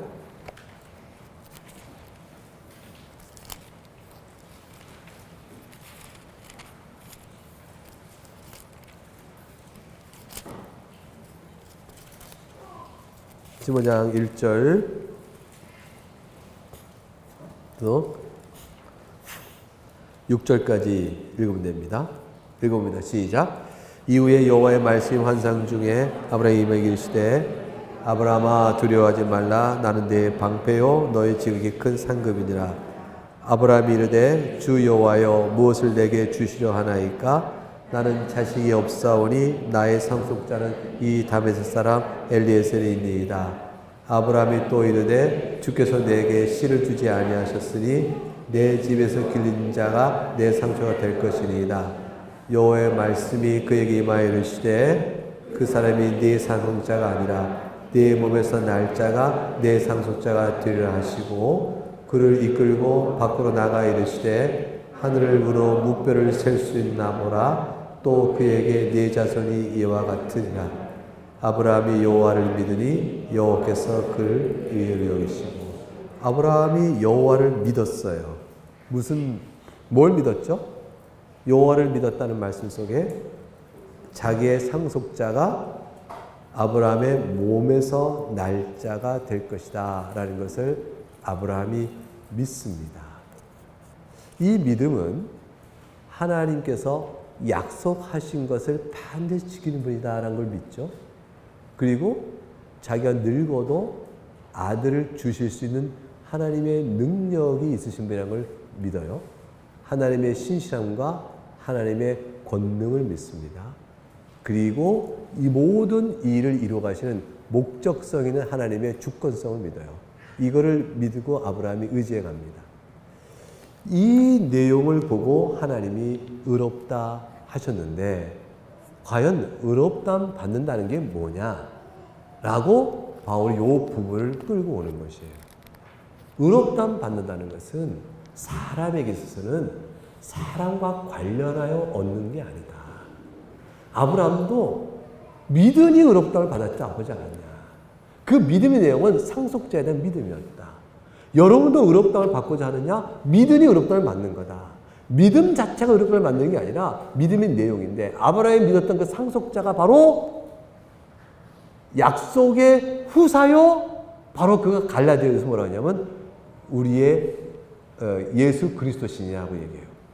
그러니까 아브라함의 약속의 자손인 그리스도를 믿는 우리도 또한 아브라함이 하나의 약속을 믿어 의롭다함을 받은 것처럼 그리스도를 말하며 의롭다함을 받는 일이 이루어진다. 원래 의롭다함을 받는 것은 율법을 사람이 행함으로 받는 것이 아니라 그 자체는 오직 믿음이다. 이거를 아브라함에게서 끌고 와요. 그 다음 두 번째 4절에서 이게 은혜로 받는 것이다. 만일 은혜로 받는 의롭다함이라면 대가를 치러서는 아니지 않느냐. 보수로 받는 거라면 어떻게 은혜로 받는 것이겠느냐. 그래서 5절에 경건하지 아니한 자를 의롭다 하신 이를 믿는 자에게 믿음을 의뢰 계시니. 이거 보세요. 일을 아니할지라도 율법의 일을 다 지키지 못하는 자라 할지라도 따라서 율법의 의를 이루지 못하니 불경건한 자죠. 그래서 일을 아니할 적은 율법의 의를 지키지 못한 불의한 자예요. 율법의 일을 안 해야 한 자를 두 자로 불의. 그래서 불경건한 자, 불경건. 불의와 불경건한 자를 의롭다 하시는 일을 어떻게 믿어요? 어떻게 믿어요, 이거를? 그때 하나님의 약속, 예수 그리스도의 피, 그 약속을 그대로 믿는 자를 의롭다 하시는 거예요. 그래서 다윗이 그랬다라고 얘기해요. 7절에 말씀에. 불법의 사함을 받고 죄가 가려짐을 받는 자에게 복이 있다. 복이 있다.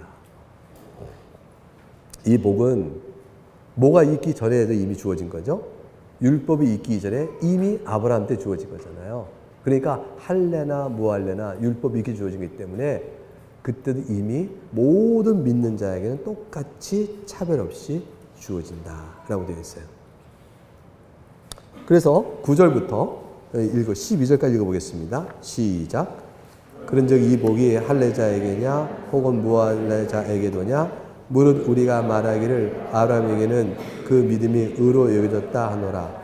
그런즉 그것이 어떻게 여겨졌느냐 할례시냐 무할례시냐 할례시가 아니요 무할례시니라. 그가 할례 표를 받은 것은 무할례시의 믿음으로 된 의를 인친 것이니 이는 모할레 자로서 믿는 모든 자의 조상이 되어 그들도 의롭다 하심이라.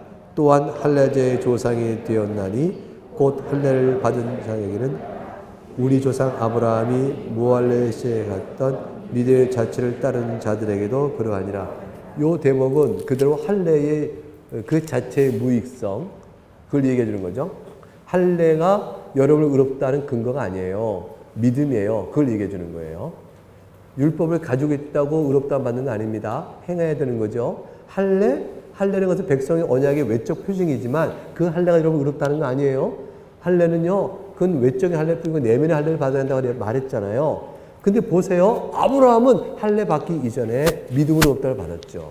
믿음으로 의롭다 받는 의롭다의 방식이 먼저 있는 겁니다. 그러니까 할례 받은 자도 믿음으로 의롭다를 받는 것이고 모할에서 믿음으로 받는 건 똑같은 거죠. 할례로 의롭다 받는 게 아니라니까요. 할례 이전에 이미 의롭다 하는 방식은 믿음이라고 하나님이 정하셨잖아요. 아브라함이 그랬잖아요. 이 얘기예요. 그러니 그리스도 믿음으로 되는 것이라니까. 할례는 내면에 받는 열매예요. 열매. 믿음으로 의롭다 받은 자에게 외적인 할례를 통하여 내면의 할례를 끌어가는 열매예요. 세례가 열매랍니다. 증거예요. 그 성령 안에 주어진 내적인 증거죠. 그러니까 외적인 할례는 내면의 할례 없이 받은 껍데기에 불과하고 내면의 할례를 외적 할례가 같이 받을 때 의미가 있어지는 것이고 그렇게 돼요.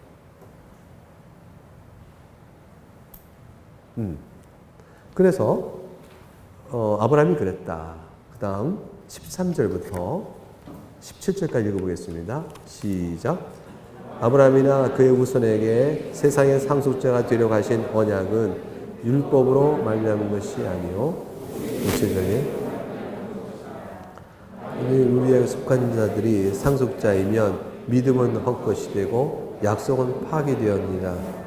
율법은 진노를 이루게 하나니 율법이 없는 곳에는 범법도 없느니라.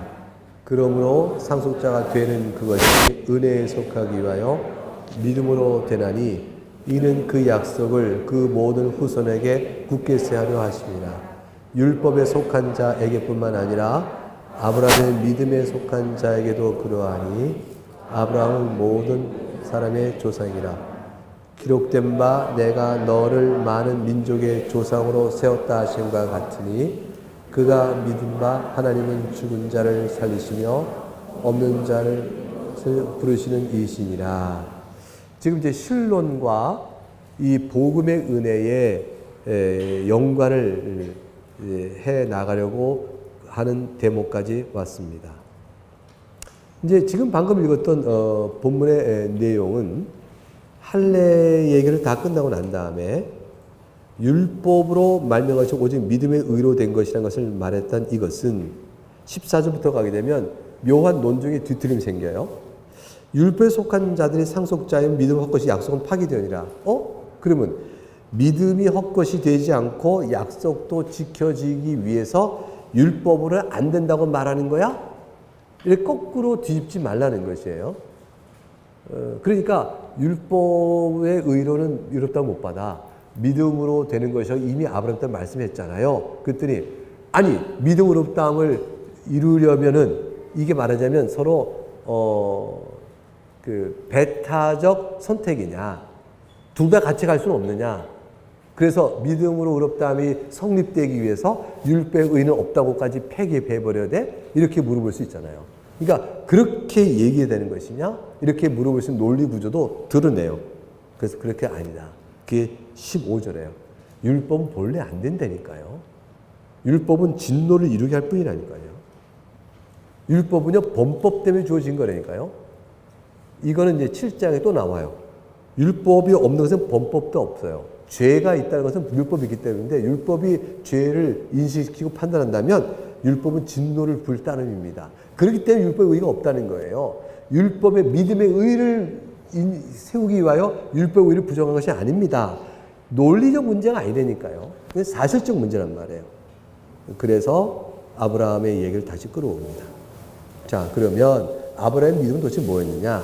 이게 우리가 아까 창세기 15장에서 아브라함의 믿음을 봤잖아요. 네 후손이라야, 네 날짜라야 네 후손이 될 것이라는 말을 믿었을 때 아브라함이 뭘 믿었느냐? 하나님의 신실한 약속과 능력을 믿었다고 그랬죠. 그거를 지금 로마서 4장에 설명해요. 그게 이제 18절부터 22절, 25절까지 읽어보겠습니다. 시작. 아브라함이 바랄 수 없는 중에 바라고 믿었으니 이는 네 후손이 이 같으려 하신 말씀대로 많은 민족의 조상이 되게 하려 하심이라.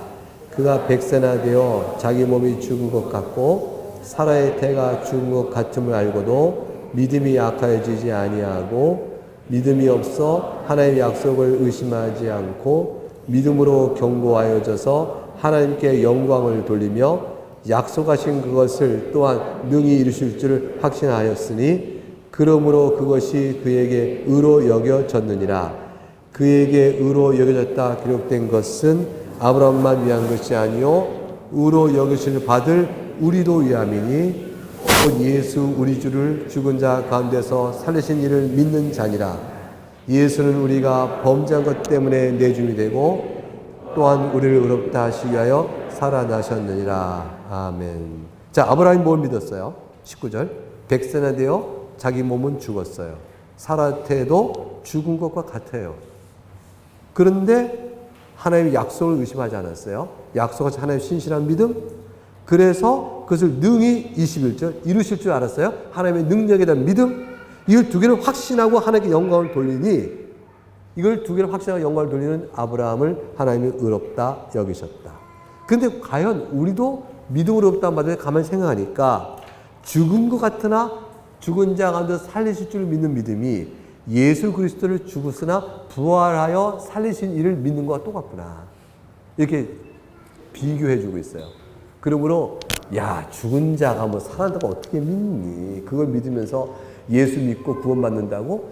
예수의 십자가 죽음이 우리 죄를 대속한다는 것도 못 믿겠고 죽으신 분이 살아났다는 것도 못 믿겠다! 라고 말할 때 아브라함 믿음과 예수 믿음은 동질의 원리가 있는 거야. 다 하나님 믿는 거예요.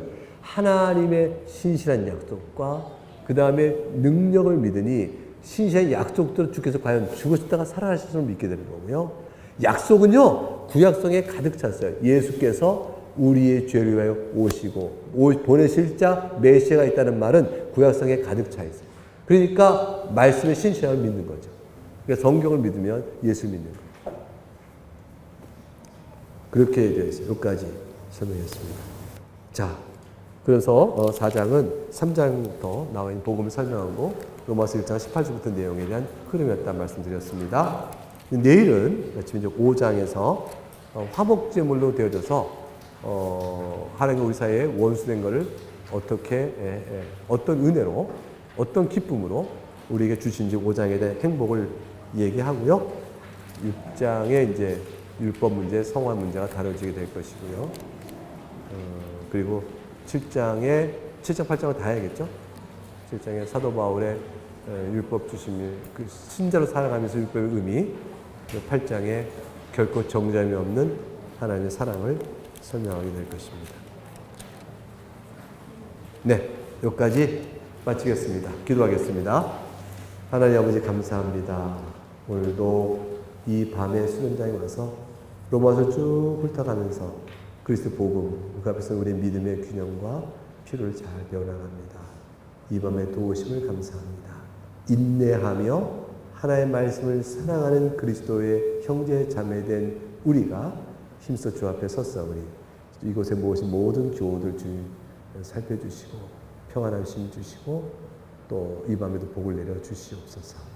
예수 그리스도 이름으로 감사하며 기도합니다. 아멘. 감사합니다.